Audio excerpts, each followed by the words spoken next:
stacks on her mind, grinding all day, hustle refined, chatter is ceiling, G steers and obtain, boss is a title, wealth is a game. Jackie Porter, and it's so great to have you here.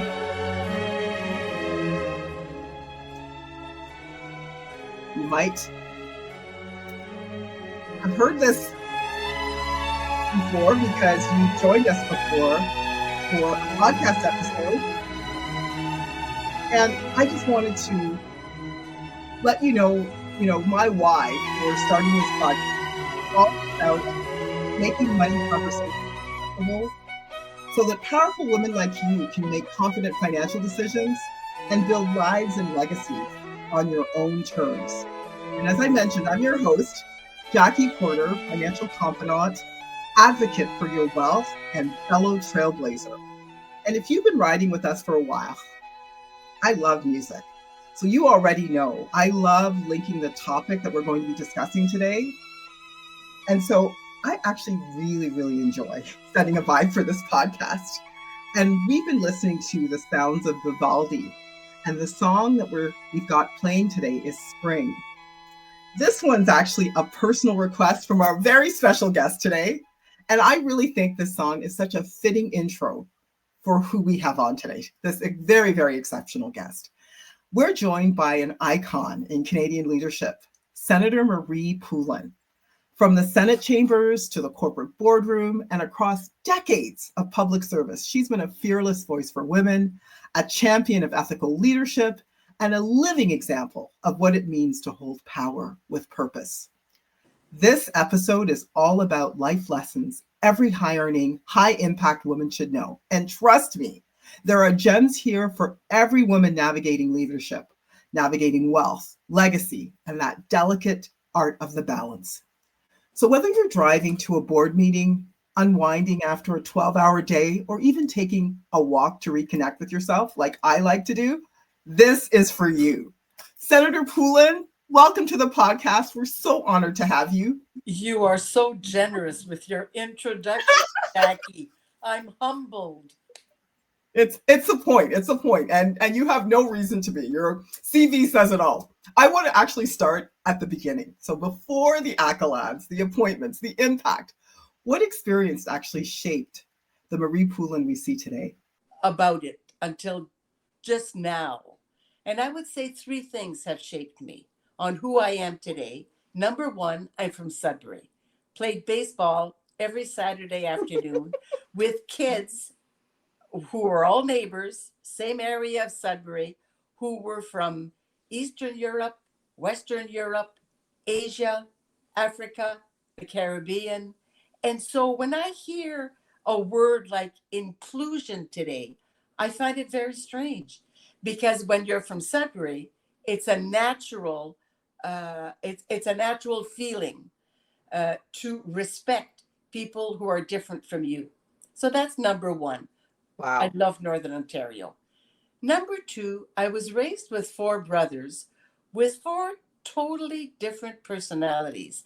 When you're the only girl at the dinner table, I can imagine. You want to be accepted. And so without realizing it, you become very adaptable. You adapt to different personalities. And from the age of one, you have no choice if you're going to survive. It's so true. That's number two. Number three, I was very lucky. I went to boarding school because in my years of secondary training, there were no high schools in French in Ontario. Therefore, my parents sent all 5 children to boarding schools so that we could do our secondary schools in French. I went to l'Académie Sainte-Marie in Haileybury. It was the nuns of les Sœurs de l'Assomption de la Sainte Vierge. They were so ahead of their time. They put a lot of emphasis on successful learning, number one. Number two, sports, team sports. Number three, culture. We would put a Shakespeare play on every year for the whole village. No uh, way. and it was fantastic. And so the nuns, who were extremely strong women, convinced all of us that we could succeed at whatever we wanted to do, and that there was no difference between men and women professionally. And Those sound so like those some. were the three very, very powerful influences before the age of 16. I just think those were some badass nuns telling you guys that, telling you were no different from the boys, Yep. right? And as you talked about, growing up with four brothers, I could only imagine. I think of my partner's granddaughter who has three brothers and how she fights to be a part of whatever they're doing, Yep. right? Yep. And it's almost innate. She just knows she Yep. has to roll with it, right? And Because and not only that, I'm sure she has a good sense of humor, she because absolutely does. you have to laugh when one of your brothers says, "Well, come on, you can't come fishing with us. You're a girl." So you just laugh it off. Yeah, And I it's still laugh at it. It's still my instinct now, even many years later, to just laugh it off. Well, I just think Four Brothers is a true test of emotional resiliency, never mind physical resiliency. And just when you were talking about like team sports Oh yeah. and also getting culture, like again, having all of those reinforcements, it really gives Oh you, yeah. I'm sure, Yeah. emotional resilience because it's so foundational, I would Yeah. think, so Yeah. early in your life. Now, on top of that, you worked in high stakes environments where decisions would impact markets and policies, right? And I'm just thinking for high earning women that are navigating power and financial growth, what mindset shift do you think was the biggest difference that made the biggest difference for you? Oh, that's interesting. When I was a single mother, very poor, early 70s, Wow. I hired a cleaning lady. Her name was Adrienne. What a survivor. She taught me that to every situation, there was a solution. She didn't know how to read or write, and she became my mentor. No way. She was Wow. fabulous and remained my mentor until her passing. Even when she wasn't working with me anymore because she had moved and I had moved, we would call each other on the phone. And she was a superb, superb teacher. And I just, to this day, think of her and admire her.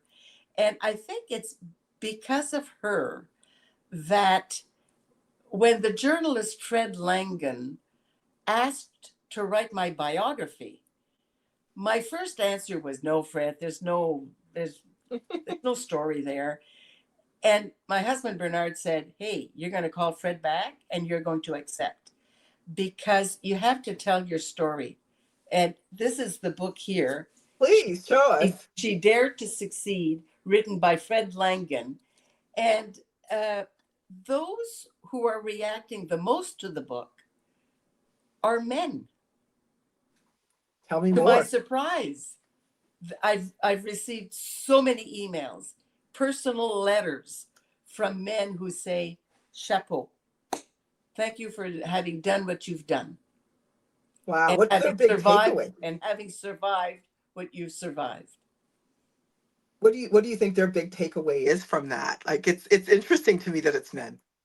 That I think that I've always felt, and I'm convinced, that the best revenge is success.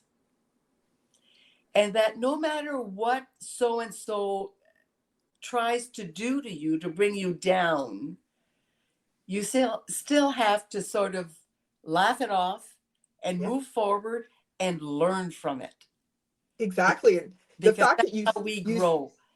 100%. And you, as you were talking about the cleaning lady, right? That was your mentor. I just kept thinking, we can learn from anyone, and we should never discount the fact that we can learn from anyone, right? Oh, you're absolutely right. And you never know from whom you're going to learn. You We can't just plan that.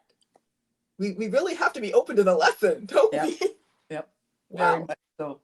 Well, you just saying that, I just think you're creating such a legacy, Marie. Oh, Like the book. but there's no plan to create a legacy. All you want to do is serve. Yeah, and in serving, you're creating a legacy. And I wonder, because it's clear that it's not something you're planning, it's not intentional. But when you think about the legacy that you're building, what do you actually hope women will take away from this? Or even without knowing it, you are building a legacy. So would you hope that women like yourself who are in the trenches right now could take away from Three three things. it? I think it's important to learn every day. I'm currently working at the University of St. Paul as a parliamentarian in residence. It's a gem of a small university. And since I'm there working, I've decided to go back to school. And so I've enrolled as a doctoral student in canon law. So I finished my master's when I was about 24, 25. Right. I did my common law at the University of Ottawa. I started at 59 and graduated. I was over 60. And now I'm going to be graduating, I hope, probably at the age of 90. But Yeah. So the yeah. learning is fantastic. And so that's number one. Number two is service. Whatever we do, wherever we are, there are always, always, always opportunities of service, of serving. Uh, and every opportunity to me is a gift. Number three, it's so important to have fun. Whatever we're doing, we have to enjoy what we're doing. We have to enjoy the people we work with, the people we live with, the people we work with, the people we're having dinner with. Uh, because every meeting of every man and every woman and every child is a gift. Yeah, life is truly a gift, and Yeah. you have created such a gift with all of your accomplishments, service, and as you know, I'm trying to make mental notes while asking you all of these questions, and what I took from all of that is learn, serve, and Yeah. have fun Yeah. The while three doing it. things. I love it. I love it. And I think sometimes people forget that and they get tired. And that's another thing I see a lot with high earning women is they actually aren't necessarily having the best of times. Maybe they need to hear this podcast because they might have forgotten what lights them up and what gets them excited about learning.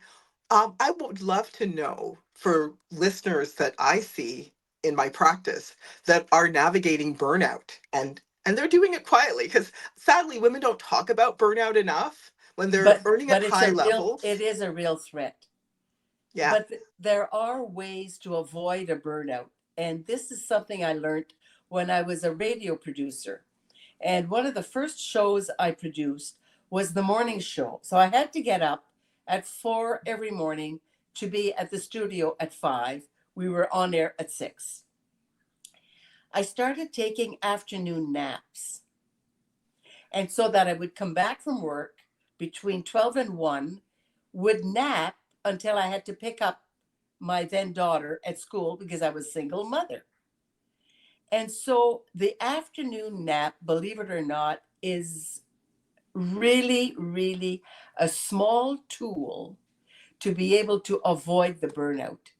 And and when you nap, you have to get to sleep. You have to start with a prayer and then a book, but not a book to learn, a really good novel to empty your mind. So when I was in the Senate, I would rarely take meetings for noon. So I would have meetings all morning. At noon, I would have a quick lunch at my desk and I would put a pillow on the floor and I would nap for an hour before the sitting. And it worked. Every opportunity for a nap works, even in your office or at home or somebody else's home. It's that quiet time. And you get up and you're ready for another day. You know what? I hope, ladies, listening to this, because I'm just making mental notes here. Ladies, are you listening to this?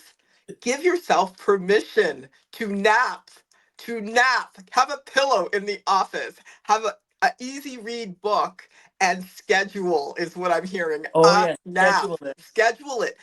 Make it a gift you give yourself, because we're talking about gifts too, right, Marie? And it's like a gift you're giving to yourself.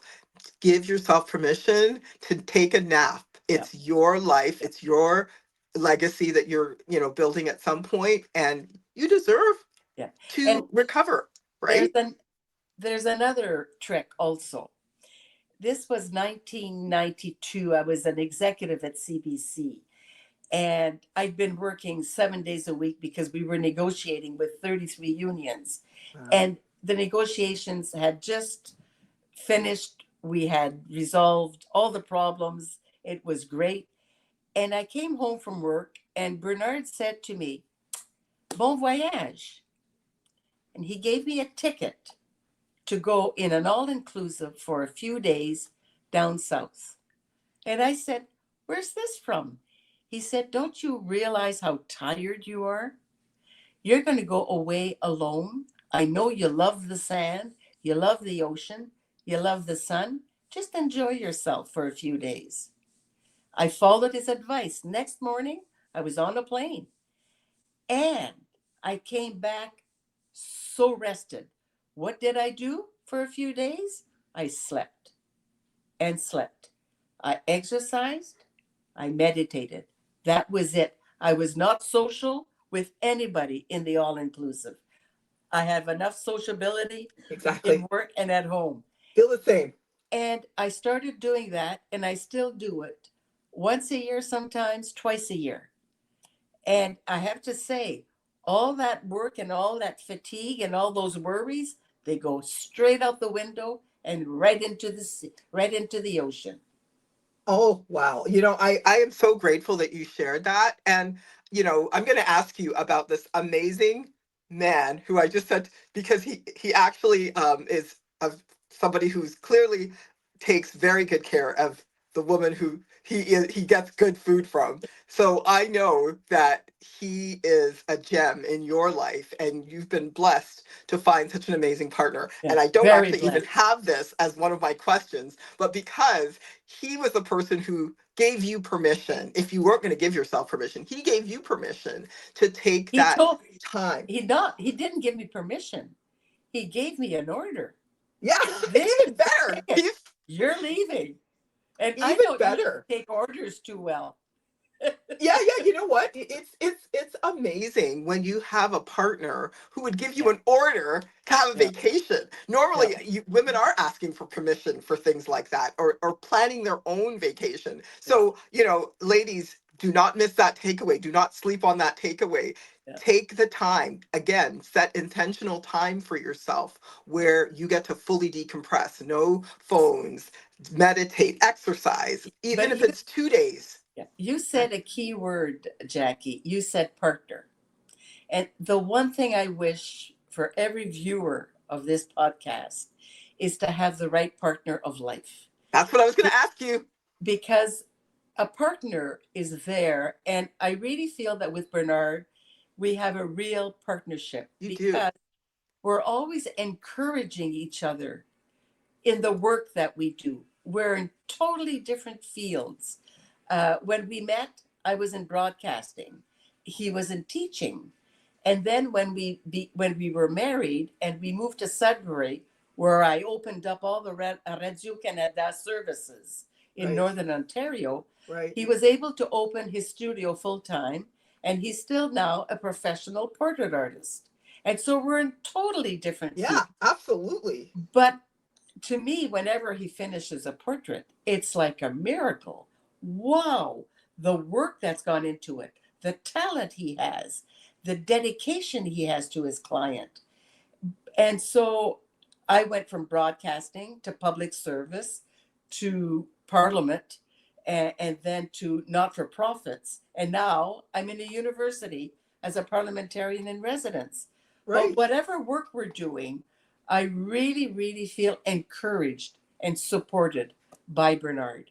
And that's what it sounds like. He's your biggest cheerleader. And and to vice have a versa. partner who is your biggest cheerleader is, Yeah. I love coming So back to the word gifts. It's such a gift. yeah, It's such so a gift. important. And it's something that I'm asking is what's your advice for women, high earning women, which I see. I have to tell you, and I've done this quite often, is I say to women, don't ever criticize your partner. Don't ever criticize him or her, because they are your soul, your your your your best friend. And so criticize yourself, but don't criticize the other person. And how would you recommend ladies find their partner, their Bernard? Because Oh, that's you the don't challenge. look. You don't look. I'll tell you how we met. I was a single mother, and I'd had a very bad experience because I had been abandoned. This was the early 70s. And in the early 70s, women marriages kept together no matter what. So I became a social outcast immediately. And I had no money, and I had nothing, and no alimony, nothing. And so I was working, and I started working, and I found a job that I loved, was at Radio Canada Radio, and fell in love with public broadcasting. And so I was given then shows to produce. And one year in 1974, I was given an afternoon show, 4 hours live. And I thought, oh my God, I'm going to build a magazine. So I used to read magazines. And in those days at Radio Canada and CBC, there were cultural shows, news shows, uh, sports. Everything was divided. So I developed a program which was a magazine which covered every area. And I hired 4 researchers, interviewers in 4 different areas to cover everything. One of them was Bernard, because he was a teacher, but he knew the community services extremely well of the Ottawa area where the station was broadcasting. And so on a Friday night, he called me at home and invited me to go to a concert the following Friday. And I said, thank you very much, Bernard, but I don't date men that I work with. When I went to work on Monday, there was an envelope on my desk, and it was his resignation letter. You've got to be kidding. So I went to the room where the researchers were all sitting, and I said, Bernard, can I see you in my office, please? So I'm sitting at my desk in my office, and Bernard is standing in front of me. I said, have you seen our ratings? You can't resign. Exactly. And he looked at me and he said, I have to. I'm going to be marrying you. And he walked out. That sounds like a television show, never mind. Well, he resigned and he left. And we did go to the concert. And he got the girl. And 10 months later, we married. Yes, I was going to say, he got the girl. He called it. Well, he got more than the girl. He got the girls. Because at that time, Elaine was 5 years old. And so we married, but he also legally adopted Elaine. My goodness. Despite the contestation of the biological father. And the case was won in court. It was one of the first cases in family law in Canada where the judge gave the legal recognition of fatherhood to the man who was adopting the child against the will of the biological father. Well, everything you say about this man, he's such a remarkable man, first of all. And he is someone who doesn't just say the words. And I hope, again, high earning community, you are listening here, because this is a man who doesn't just like say the words. He follows through with the acts, right? He didn't just say to you, honey, you deserve a vacation, give you a little rub on the head. He books the ticket, right? He didn't just say, I'm going to marry you one day, and then one day becomes however many days. He followed through 10 months with a very much. proposal. So if you want And he to, didn't just say, I want to be the father to your children. He yeah, turned around yeah, and he adopted them. So the acts to me, it's like, show me who you are when you follow through on the words that you say, right? that's So, very well said. and that to me is the man every woman should look for. And here you are, you didn't even look for him, right? Nope. He found Oh you, no. and you clearly found alignment with each other, which is like an amazing thing to And have that you're alignment. right. The alignment is important. It's an alignment of values. Yes. Yes. You're very no, you're very that's Yeah, interesting. I'm just thinking the values means that your conversations will always get better. If you have alignment and you have values, as you're saying, the Yeah, conversations just get better. Honestly, I'm in a partnership, and I hope that the women that I know, because I know so many amazing women who have not yet found the right person, but is it that we're settling somehow for people who might not be aligned and yeah, not share the same values? I don't know, but yeah. ladies, pay attention, because here's a woman who, how long have you guys been married now? Like, we need to figure 48, this out. 48 40, years. yeah, yeah, exactly. So you might know something. She knows but something. but also, there's no age when you find the right partner. I know men and women who have discovered each other at 75, and it's so fantastic to hear these stories, Agreed. because they say it's the one true love of my life. Well, love knows no timelines. Nope. And, I really appreciate you sharing that amazing story with me and being so authentic and vulnerable. My mother was a single mom, so I relate to all the things you're saying. And Yeah, it just shows that level that you said of emotional resilience, that yeah. you could become a single mom, go from that to being a senator, to being a business owner, like all of those things. I mean, we're all here to take the knowledge that you're sharing here, and hopefully continue to blaze the trail is all that we can hope. We've all had negative experiences with former partners or former friends. One of the things I discovered is that to be able to establish a new relationship, you really have to be able to say goodbye to the old one. And that is so important that when you close that door, there are no bad feelings about it. If it means going to see a psychologist or a psychiatrist to be able to work that through, it's important. But it's in French, you say l'importance de pardonner. What does It that is mean? it. How do you say when you? I don't know how to say it in English. L'importance de pardonner, when you don't pardon, you Is it have like no letting go? ill feelings. Oh, okay. I have no hard feelings almost. I Exactly. have no hard feelings, and I love that you talk about this, because I think it's being able to, and with any negative experience, Yeah. fully closing the door on that negative Bingo. experience, right? Yeah. And going forward, because I think that the challenge with beginnings Yeah. is that we don't recognize that we have to also choose the ending.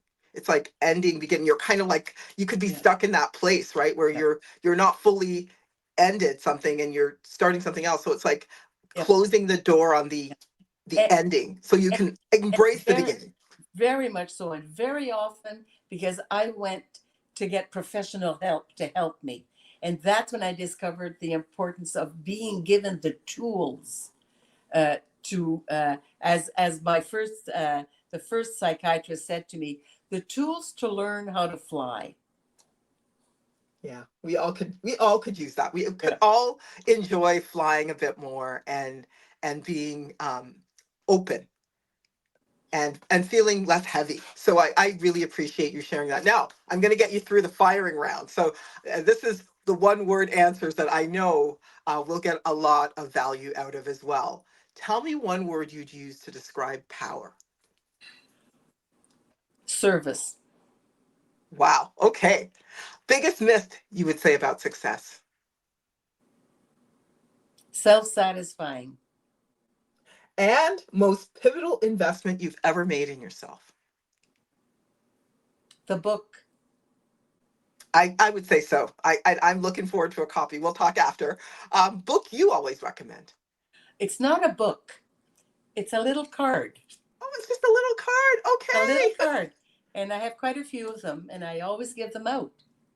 I, And I actually remember you talking about the card. Tell me yep, more. it's the prayer of Saint Francis of Assisi, and Favorite. it is multi-religious, and So it's a beautiful prayer about. Uh, I have it in French here, but let me read you the first line. Where there is hate, let me put love. that says it all, I love that. especially a message we need so When there is badly today. sadness, let me put joy. And it's a prayer, and actually, the prayer teaches service. I That's need my a book. copy of this. May I? May I? If you May I go on, trouble? if you go online, if you Okay. go online, there it is. Prayer of Saint Francis of Assisi. Okay. All right. I'm on it. All right. Personal mantra right now.